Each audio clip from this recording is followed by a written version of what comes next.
Device के बारे में। अगर आपने इस वीडियो का पार्ट 1 और पार्ट 2 नहीं देखा है तो मैं उन वीडियोस का लिंक नीचे डिस्क्रिप्शन बॉक्स पर डाल दूंगा, वहाँ पे जाके आप उन वीडियोस को देख सकते हैं। इन वीडियो का पार्ट 1 और पार्ट 2 में हमने डिस्कस किया था कि पीएन जंक्शन का फॉर्मेशन कैसे होता है और बाइसिंग क्या होती है। हमने दो तरह के बाइसिंग पढ़ा था, फॉरवर्ड बाइसिंग और रिवर्स बाइसिंग के बारे में। आज हम पढ़ेंगे डायोड के एप्लीकेशन के बारे में। तो आज हम पढ़ेंगे ऑप्टो इलेक्ट्रॉनिक जंक्शन डायोड में फोटो डायोड के बारे में। अब ये ऑप्टो इलेक्ट्रॉनिक जंक्शन डायोड होता क्या है? Opto electronic diode are special electronic devices which works on the principle of emission और absorption of photon। कि अगर सपोज हमारे पास यहाँ पे कोई इलेक्ट्रॉनिक डिवाइस है, अगर वो या तो फोटोन को एब्जॉर्ब करता है या तो वो फोटोन को एमिट करता है, ऐसे डिवाइसेस को हम कहते हैं ऑप्टो इलेक्ट्रॉनिक जंक्शन डायोड। और आज हम डिस्कस करेंगे फोटो डायोड के बारे में। अब इसके बारे में हम डिटेल इसका वर्किंग पढ़ेंगे, इसका कंस्ट्रक्शन पढ़ेंगे, इसका वीआई कैरेक्टरिस्टिक पढ़ेंगे। तो अब इसके बारे में आज हम इस वीडियो में डिटेल में पढ़ने वाले हैं। तो आइए देखते हैं कि फोटो डायोड का इलेक्ट्रिक सर्किट कैसा होता है। ये हमारे पास फोटो डायोड एक नॉर्मल डायोड है, ठीक है। उस नॉर्मल डायोड को हम क्या करते हैं, इसको एक विंडोज ट्रांसपेरेंट विंडोज बनाते हैं। जैसे क्या करते हैं, इसका एक साइड है उसको हम ट्रांसपेरेंट कर देते हैं और इस तरह से ट्रांसपेरेंट करते हैं ताकि जो लाइट है वो इसके डिप्लीशन रीजन में फॉल कर सके, ठीक है। अब यहाँ पे हमारा इस सेमीकंडक्टर का एक पी साइड ये है, एन साइड ये है, बीच में सैंडविच हो रखा है जंक्शन, पीएन जंक्शन यहाँ पे, ठीक है। अब हम जो फोटो डायोड है उसको हमेशा रिवर्स बाइस में हमने इसको डाल दिया है, ठीक है। और यहाँ पे हमने एक एमीटर पुट कर दिया ताकि हम करंट के वैल्यू को मेजर कर सके। और जो हमारा ट्रांसपेरेंट विंडो है उस पर हम फोटोन्स को फॉल होने देते हैं। तो ये हमारा हो गया कंस्ट्रक्शन किसका, फोटो डायोड का। अब देखते हैं कि ये वर्क कैसे करता है। यहाँ पे हमें पता है कि जब एक डायोड इक्विलिब्रियम कंडीशन में होता है तो इस डिप्लीशन रीजन में एक पहले से इलेक्ट्रिक फील्ड रहता है जो किसकी वजह से फॉर्म होता है, इन आयंस की वजह से, है ना। वो होता है कहाँ से, एन से पी की तरफ होता है, ठीक है। अब हम क्या कर रहे हैं, हमने एक्सटर्नल बाइसिंग दे दिया। जब हम इसको एक्सटर्नल बाइसिंग देते हैं तो क्या होगा, ये जो हमारा बैटरी का जो नेगेटिव टर्मिनल है वो किसके साथ कनेक्ट कर दिया, पी के साथ, और पॉजिटिव को किसके साथ कनेक्ट कर दिया, एन के साथ। लेकिन आपको पता है कि यहाँ पे पी साइड में पहले से ही होल क्या है, मेजोरिटी में है, ठीक है। अब यहाँ पे हम क्या कर रहे हैं, बैटरी के जब नेगेटिव टर्मिनल को हम पी साइड के साथ कनेक्ट करते हैं, ठीक है।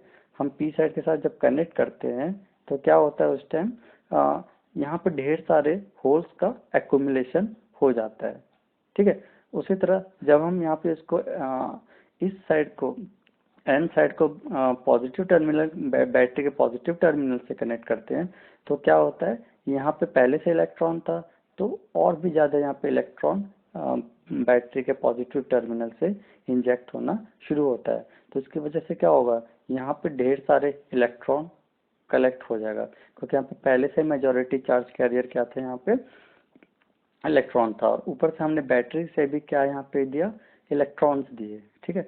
यहाँ पे भी अब क्या हो रहा है, यहाँ पे हमने क्या किया, होल्स को इंजेक्ट किया तो होल्स का जो क्वांटिटी है वो क्या हो रहा है, बहुत ज़्यादा हो रहा है। तो क्या होगा, यहाँ पे जो होल्स है वो रिपेल करेंगे एक दूसरे को और यहाँ पे जो इलेक्ट्रॉन्स है वो क्या करेंगे, रिपेल करेंगे।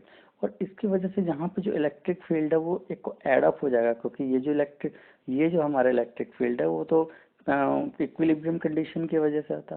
लेकिन जैसे हमने इसको रिवर्स बाइसिंग में डाला तो एक और यहाँ पे इलेक्ट्रिक फील्ड का क्रिएट हो जाएगा, ठीक है। जब यहाँ पे और इलेक्ट्रिक फील्ड का क्रिएट हो जाएगा तो ये दोनों जो इलेक्ट्रिक फील्ड है जो बैटरी की वजह से और जो डिप्लीशन रीजन पोटेंशियल बैरियर की वजह से था वो दोनों एडअप हो जाएंगे। तो एडअप होने की वजह से यहाँ पे जो इलेक्ट्रिक फील्ड की वैल्यू है वो क्या हो गई, बहुत ज़्यादा इंक्रीज हो गया, ठीक है। और जब वो बहुत ज़्यादा इंक्रीज हो जाएगा तो क्या होगा, यहाँ पे जो माइनॉरिटी चार्ज कैरियर्स होंगे वो मूव करना शुरू कर देगा क्योंकि यहाँ पे क्या हमारा minority charge carrier N side में जो हमारा माइनॉरिटी चार्ज कैरियर है वो है होल, और जो पी साइड में हमारा माइनॉरिटी चार्ज कैरियर है वो क्या है, इलेक्ट्रॉन। तो क्या होगा, धीरे धीरे धीरे धीरे जो इलेक्ट्रॉन है ये जो होल से एन साइड की तरफ वो पी की तरफ मूव करने लगेगा। और यहाँ पे अगर हम उसका वी आई कैरेक्टरिस्टिक देखें फोटो डायोड का तो वो कुछ इस तरह से होगा, ठीक है। वो क्या हो रहा है, अभी जो करंट है वो माइनॉरिटी चार्ज कैरियर की वजह से इंक्रीज हो रहा है। अब देखते हैं आगे क्या होता है।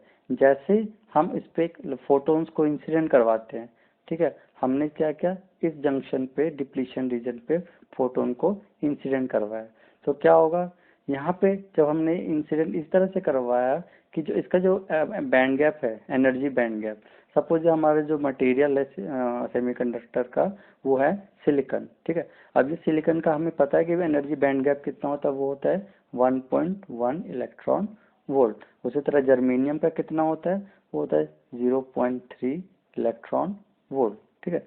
अब यहाँ पे एक सिचुएशन या फिर एक सिचुएशन कंसिडर करते हैं कि सपोज हमारा यहाँ पे जो फोटोन है, उसका एनर्जी 1.1 इलेक्ट्रॉन वोल्ट से क्या हुआ, कम हुआ, ठीक है। अगर कम हुआ तो क्या होगा, ये जो फोटोन है ये जो फोटोन है वो क्या होगा, यहाँ पे डिप्लीशन रीजन में इलेक्ट्रॉन और होल्स को जनरेट नहीं कर पाएगा। लेकिन अगर इस फोटोन की एनर्जी 1.1 इलेक्ट्रॉन वोल्ट से ज़्यादा है तो क्या होगा, यहाँ पे जो हमारा डिप्लीशन रीजन है, यहाँ पे एक इलेक्ट्रॉन जनरेट होगा, एक फोटोन की वजह से एक इलेक्ट्रॉन जनरेट होगा और एक होल जनरेट होगा, मतलब एक इलेक्ट्रॉन होल का पेयर जनरेट हो रहा है। लेकिन हमें पता है कि यहाँ पे एक फोटोन्स तो नहीं है, यहाँ पे हमारे पास ढेर सारे फोटोन इस पे इंसिडेंट हो रहे हैं। इसका मतलब ये हुआ कि यहाँ पे ढेर सारे इलेक्ट्रॉन और होल्स का जनरेशन होगा, ठीक है। जब यहाँ पे ढेर सारे इलेक्ट्रॉन्स और होल्स का जनरेशन हो गया, अब वो डिसाइड करेगा कि उसको किधर मूव करना है, या तो वो एन की तरफ मूव करना चाहिए या तो उसको पी की तरफ मूव करना चाहिए, किधर मूव करना चाहिए, तो वो डिसाइड करेगा इलेक्ट्रिक फील्ड का डायरेक्शन। हमें पता है कि जो इलेक्ट्रॉन है वो इलेक्ट्रिक फील्ड का डायरेक्शन के अपोजिट मूव करता है, ठीक है। तो यहाँ पे सपोज इलेक्ट्रॉन का जनरेशन हुआ तो वो किधर की तरफ चला जाएगा, एन साइड की तरफ चला जाएगा, ठीक है। और जो होल्स होगा वो किधर की तरफ चला जाएगा, पी की तरफ चला जाएगा, राइट। तो इसकी वजह से क्या होगा, एन की तरफ जो इलेक्ट्रॉन्स है वो उसका जो वैल्यू है वो बहुत ज़्यादा इंक्रीज हो जाएगा। जो चार्जेस है यहाँ पे इलेक्ट्रॉन का वो बहुत ही ज़्यादा इंक्रीज होना शुरू कर देगा।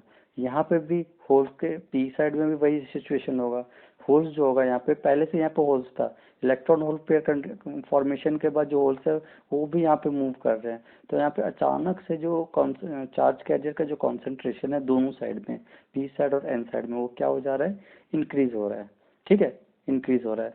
तो अब धीरे धीरे क्या हो रहा है, सपोज यहाँ पे जो हमारा ये जो एमीटर का जो रीडिंग था, जब हमने फोटोन को इंसिडेंट नहीं किया था, ठीक है, तो उस टाइम सपोज 15 माइक्रो एम्पियर था, सपोज, ठीक है, सपोज 15 माइक्रो एम्पियर था, ठीक है। अब जैसे हमने इसको लाइट इंसिडेंट करवाया तो इसकी जो इसमें जो करंट है इस सर्किट में वो इंक्रीज हो जाएगा। क्यों इंक्रीज हो जाएगा, क्योंकि हमें पता है कि जो करंट होता है वो N E A V D होता है ना। एन ई मतलब होता है चार्ज ऑफ इलेक्ट्रॉन, ए मतलब एरिया, वी डी मतलब होता है ड्रिफ्ट वेलोसिटी, ठीक है। तो इसकी जब जैसे हमारा चार्ज कैरियर की वैल्यू बढ़ गई तो वैसे ही जो एक्सटर्नल सर्किट में जो करंट की वैल्यू होगी वो क्या हो जाएगी, बढ़ जाएगी, ठीक है। तो क्या होगा, अगर एक इंस्टेंस में जैसे एक इंस्टेंस में सपोज हमने इंसिडेंट लाइट को ब्लॉक कर दिया तो क्या होगा, लाइट को जो करंट की वैल्यू है वो डिक्रीज हो जाएगी, ठीक है। और जैसे हमने उस पर लाइट इंसिडेंट करवाया तो करंट की वैल्यू क्या हो जाएगी, इंक्रीज हो जाएगी, ठीक है। तो in the absence of photon the current value will decrease, in the presence of photon the current value will increase. तो इसका जो हम यूज कर सकते हैं वो कहाँ यूज कर सकते हैं, वो हम यूज करते हैं काउंटर्स में। जैसे कि एक हमारे पास सपोज एक काउंटर है कैश को काउंट करने वाला, ठीक है। अब वो कैश को कैसे काउंट करेगा, एक हमारे पास एलईडी है, ठीक है, तो फोटो डायोड है, ठीक है। फोटो डायोड पे क्या हो रहा है, जो नोट्स है, जब वो नोट फोटो डायोड को ब्लॉक कर देगा, ढेर सारे नोट्स आते रहते हैं, ठीक है। अब जब एक नोट फोटो डायोड को ब्लॉक करेगा लाइट को, तो वो उसको एक काउंट करेगा। तो जितनी बार वो लाइट को ब्लॉक करता रहेगा उतनी बार वो क्या करेगा, करंट को कम ज़्यादा करेगा, ठीक है। तो इसकी वजह से हम क्या कर सकते हैं, नोट्स को काउंट कर सकते हैं। इसका दूसरा एप्लीकेशन ये है कि आपने कभी देखा होगा कि एक ऑटोमेटिक दरवाजे होते हैं, ठीक है, ऑटोमेटिक गेट्स होता है। जैसे हम गेट की तरफ स्टेप इन करते हैं तो क्या होता है, वो गेट ऑटोमेटिकली खुल जाता है। वो किसकी वजह से, किसके एप्लीकेशन की वजह से खुलता है, वो फोटो डायोड की वजह से। या फिर हमने एक ऐसा भी देखा है कि एक टैप है, ठीक है, हम टैप के नीचे अपना हाथ लगाते हैं तो क्या होता है, वो टैप से वाटर अपने आप ही फ्लो करना शुरू कर देता है। तो ये भी किसका एप्लीकेशन की वजह से, फोटो डायोड की वजह से। तो आइए हम उसका कैरेक्टरिस्टिक कर्व पढ़ते हैं। तो हमें पता है कि जो हमारा जो डायोड है वो रिवर्स बायस में है, ठीक है। तो रिवर्स बायस में क्या होता है, किस कौन से चार्ज कैरियर की वजह से करंट फ्लो करता है, वो होता है हमारा माइनॉरिटी चार्ज कैरियर की वजह से करंट फ्लो करेगा। तो उसका कैरेक्टरिस्टिक कुछ इस तरह होगा, जो उसकी वैल्यू होगी करंट की, वो किस में होगी, माइक्रो माइक्रो एम्पियर में होगा, ठीक है। तो अगर हम एक्सटर्नल वोल्टेज की बैटरी बढ़ा देते हैं, ठीक है, एक्सटर्नल वोल्टेज की बैटरी बढ़ा मतलब अगर हम एक्सटर्नल वोल्टेज बढ़ाते हैं तो क्या होगा, जो हमारा रिवर्स करंट है वो भी क्या होगा, इंक्रीज होता रहेगा, ठीक है। और एक टाइम ऐसा आएगा कि वो सैचुरेशन स्टेज पे पहुंच जाएगा। सैचुरेशन स्टेज पे तब पहुंचेगा जब यहाँ पे जितने ढेर जो फोटॉन्स होंगे, इसमें से जो इलेक्ट्रॉन होल्स का पेयर का जो जनरेशन होगा वो मैक्सिमम होगा। ऐसा तो होगा नहीं कि यहाँ पे अगर मतलब 1000 फोटोन है तो 10,000 इलेक्ट्रॉन होल्स पेयर जनरेट होगा, नहीं ना। तो क्या होगा, जितने फोटॉन्स होंगे उतना ही यहाँ पे इलेक्ट्रॉन होल्स का पेयर जनरेशन होगा। तो उस टाइम में क्या होगा, जब सभी फोटॉन्स की वजह से इलेक्ट्रॉन पेयर जनरेट हो, इलेक्ट्रॉन होल्स पेयर जनरेट हो गया, तो उस टाइम जो करंट है वो किस पे चला जाएगा, सैचुरेशन करंट में चला जाएगा, ठीक है। तो हमारा जो वी आई कैरेक्टरिस्टिक होगा एक फोटो डायोड का, वो कुछ इस तरह से होगा, ठीक है। अब हम उसको रिकैप करते हैं कि अब तक हमने क्या पढ़ा है।